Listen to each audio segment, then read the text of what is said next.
If you've ever been in a job that pays well and on paper everything looks great, but at the end of the day you're still left wondering, is this what I'm doing for the next 45 years of my life? I've been there, I've been in these jobs, high paying job in Australia, you know, from mine site to mine site, rig to rig, and on paper everything looked great. But deep down I was still wishing my life away, which is my time, which is our greatest resource.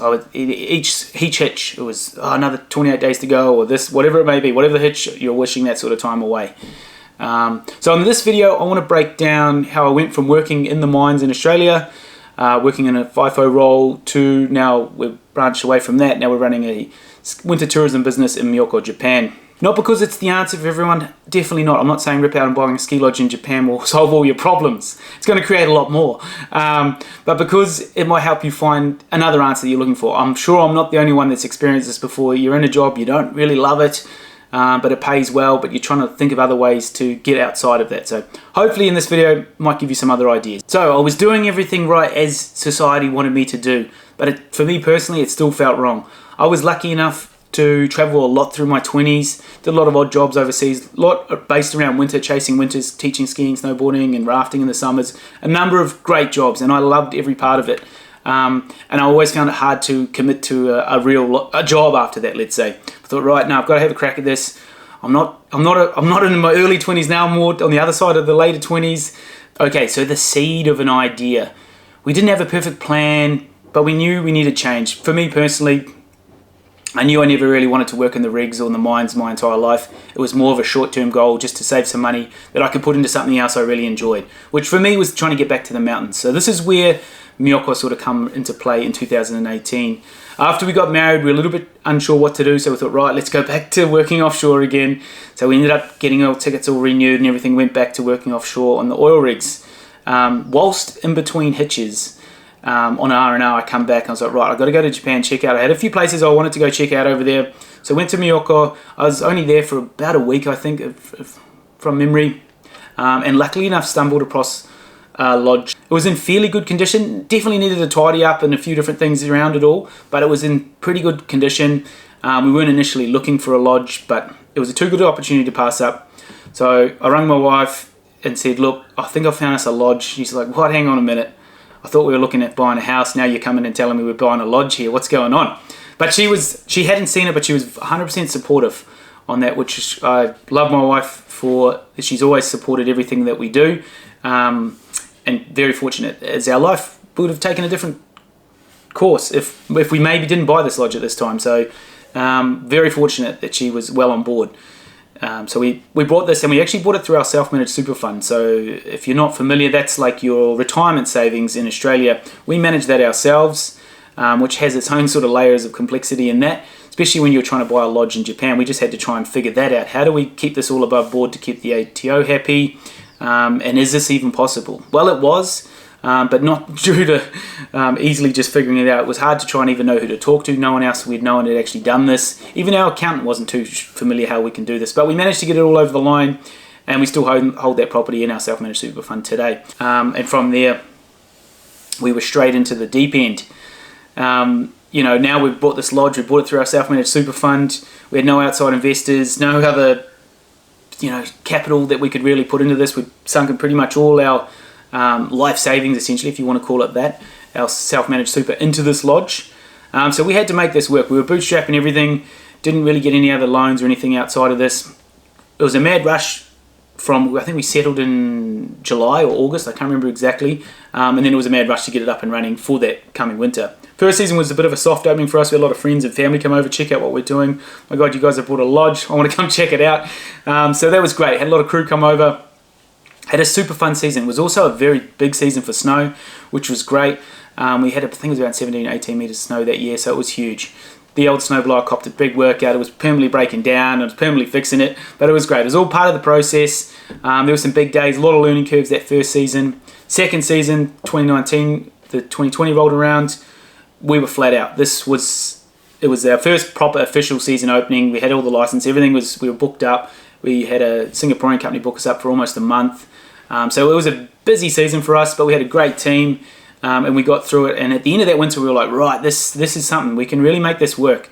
You know, it's got legs. This is where we really saw the potential in that. And then boom, COVID come out. We were oblivious to it at the time, And I still was, even as COVID was rampant. I was like, this will all blow over in a couple of months. We'll get back to living our life and we can keep moving forward with what we're doing here in Japan. Not quite right. We couldn't foresee any of this. And even if someone had told me that COVID's going to hit, I 100% would have still bought the lodge in 2018. There was nothing stopping me. I've never felt so more confident on a decision, other than probably marrying my wife, that it was the best decision to make there at the time. Like, it was 100%, like, it was in my gut. Like, it was like, this is it, boom. Like, I couldn't see anything negatives to it. The biggest downside was we're stuck with a lodge in the Japanese ski town that me and my friends can enjoy to ski in the winter if the business doesn't work out. That's a pretty good downside, and it's not going to financially cripple us if it all falls over. It was very cheap at the time. Prices have come up significantly since then, but at the time it was what I thought was super attractive price. There were no downside for me whatsoever. So we made it through COVID. 2 hard winters of us not being there. There were exceptionally big winters snow-wise as well, so we copped a lot of damage through those years. The whole business was on standstill, basically. We were dead in the water. Luckily, like I said earlier, we didn't have any debt or anything on the business, so we managed to get through it. And we were still working on the business in the background. We took on a bit of study to try and understand a bit further how business actually works, as we were sort of just figuring it out as we go. Luckily, we're both sort of that way inclined, so it comes quite naturally to us, but it's also good to take on some formal study in these sort of topics to give you a bit more of a baseline foundation knowledge to work from. So what we're currently doing now is we're trying to split our life between Australia and Japan. We're looking at relocating up to Cairns in northern Queensland, and we live between here and Japan is sort of the new path forward for us. We're still only really very early days on this whole business, and I still see a lot more growth down the line with this, but now it's juggling.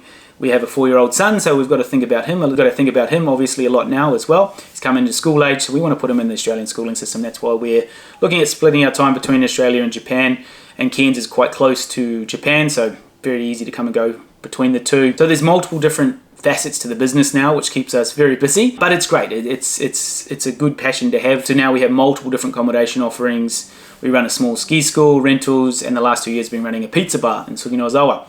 So if you're ever coming out to Myoko, please swing by for pizza in the winter. Come say good day. I'd love to have a chat to you. And to be honest, now I work harder. I'll probably work twice as hard as I ever did in the mines. And clock on at whatever time I'd start in the morning, 6 in the morning, go through 6 at night.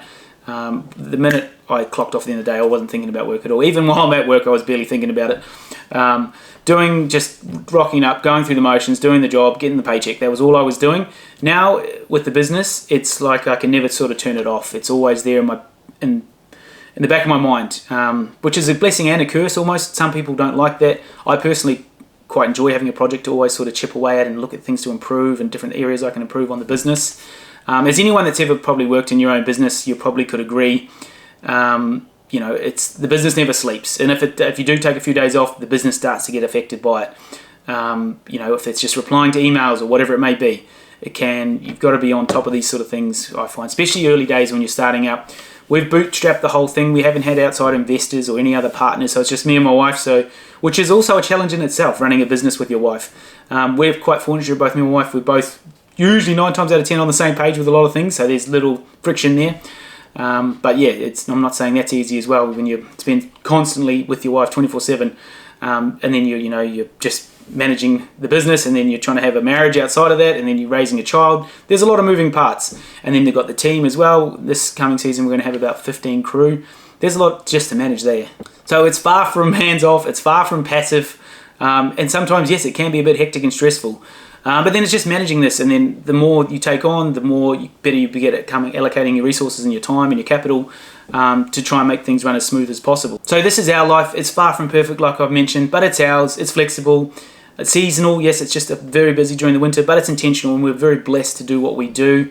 And that's what I want people to take away from this video. I don't want you to follow our path. I'm not saying you have to buy a house in Japan by any means, but if something inside you knows you're not meant for this life that you're currently doing, then don't be afraid to listen to that voice. Lean into that. A lot of people are a bit scared to go from the conventional path, whether it's their parents or whatever reason, just constraints of modern day life.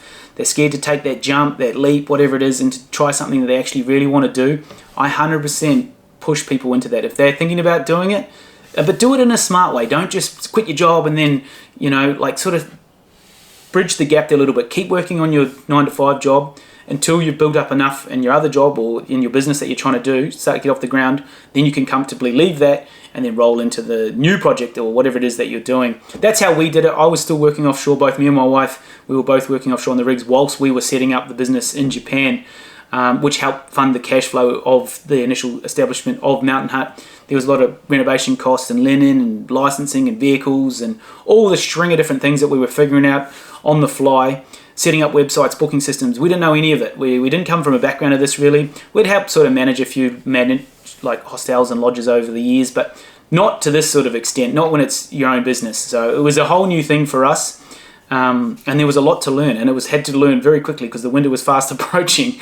So we were sort of forced to learn very quickly, whilst we were still working offshore in our regular jobs. So that's a smarter way to go into it. Don't just quit your job and then I'm going to take on this, and then all of a sudden you run out of money and you've got to go back to your normal job. It's better if you can sort of build a business in the background while still you've got that steady, reliable paycheck to keep you going for your day-to-day living expenses. Unless you have a big bankroll to can ride you through for a year or two before the business starts becoming profitable, and then you're away to the races. So yeah, we've got some more exciting projects sort of coming up in the pipeline over the next few years. So if you want to sort of learn about that and how other sort of different aspects of our business in Japan and just how we sort of go about our life, then definitely follow along. And if you've got any questions about anything I've sort of covered off on today, I know it's been a bit of a highlight reel, I guess, or trying to give you a bit more of my ideas and how we took this leap. We get a lot of people asking me, how did you get into this, and rah, rah, rah, rah. So I thought I'd try and make a video of how it all sort of started.